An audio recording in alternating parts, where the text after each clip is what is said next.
It was in the morning, after a night raid. Go. Secure the hallway! Move! I just found it. Like I was meant to.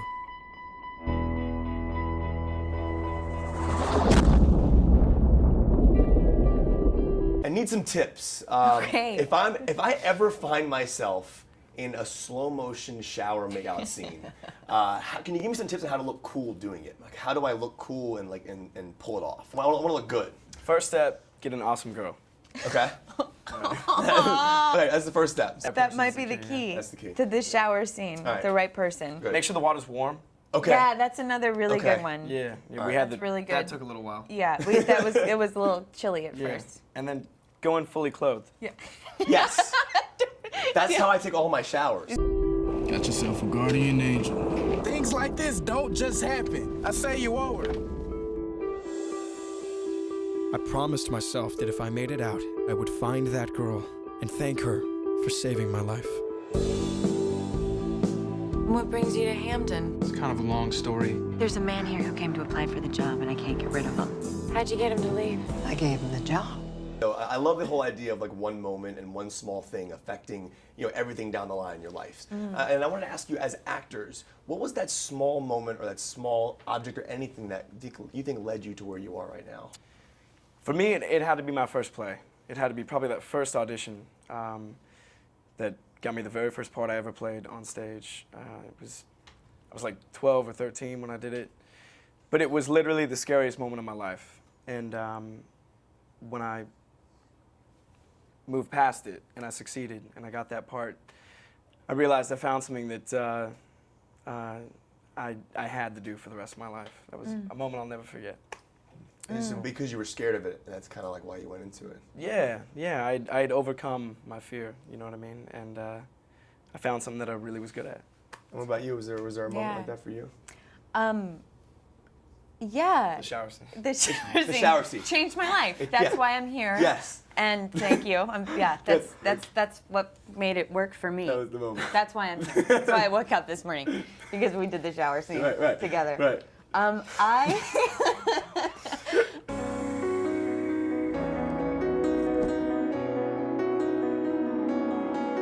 Now that's as clean as it'll ever be.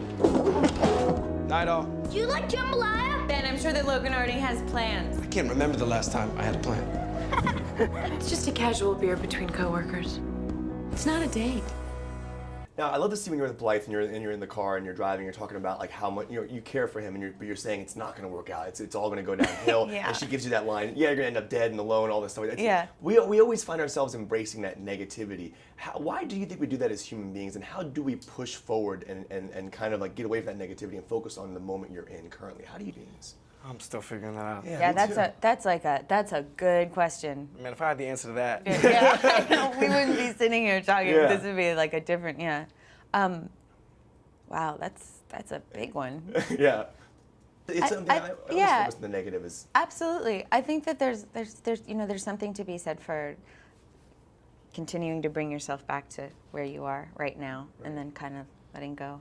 I think for me, personally, one thing that I always try and do is take a step back, take 10 deep breaths, and try and look at the big picture of what's going on. Yeah. And somehow that keeps me grounded and keeps me from going too negative. Yeah. I know that I'm very lucky to be here, and I'm blessed for every moment I have doing what I do, because it's one of the best jobs in the world. I know, I'm jealous. Here's the best jobs ever. Yeah, Well, man. so listen, congratulations to you guys. Come on, man. Thank you for the interview, man. You guys Of are course, awesome, man. and thanks for the shower tips. You think I don't know what's going on around here? You don't have a say anymore. That's my son in there, too, you know. Let go of my arm. You should do as she says. You don't know what I'm dealing with. You deserve better than this. You should be kissed every day, every hour, every minute. Now, I always find it interesting when you watch a movie made from a book, and because they're two completely different mediums, Right. and certain things work in the book world that don't work in the movie world. Correct, yeah. So what is something that you think that has been cut out of your books into a movie that you think that would not have worked in a movie ever?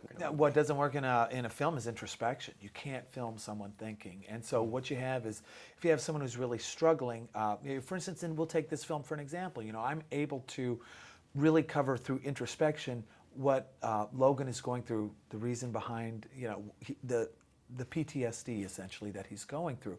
So here you read that introspection, you say, how do we show this? How do we show this? And it's these walks that they film with his dog, and the camping out, and the arriving, and so you try to show it, and you try to get the sense of what you're feeling. So introspection doesn't work, you can't film it. Other things work great in film, even better than they'll do in books. Anything with a lot of excitement, a car chase, a great scene where they're very passionate with each other works great on screen. These kinds of things work even better on film than in a novel. Where did you get that? Your boy Logan had it. I should have told you. I tried. I didn't know how. I think it happened for a reason. I think he was meant to find that photo. How do you explain something that you can't even understand yourself? And my favorite scene in the movie is when you and Taylor are driving down the street, and she's telling you how much she likes him, but how it's not going to work out. And you have that great line where you say, "Yeah, you're going to end up dead and alone," or Right. But why, as human beings, why do we always focus on the negative when good things are happening? I think it's probably just a human frailty, We think nothing really this good can be happening to me, Right. I think it's just human nature. I think everybody's always ready for another shoe to drop, or I think it's good. It's really wonderful to try to aspire to a more, Buddhist kind of approach to things, and not having such highs and lows, and just thinking, and Like you can still experience great joy, but it doesn't, and they should all be kind of more one than we make things just so difficult sometimes, right? Yes. Thank you. Thank you for the interview. I really appreciate I'm it. glad that good questions. Thank you very much.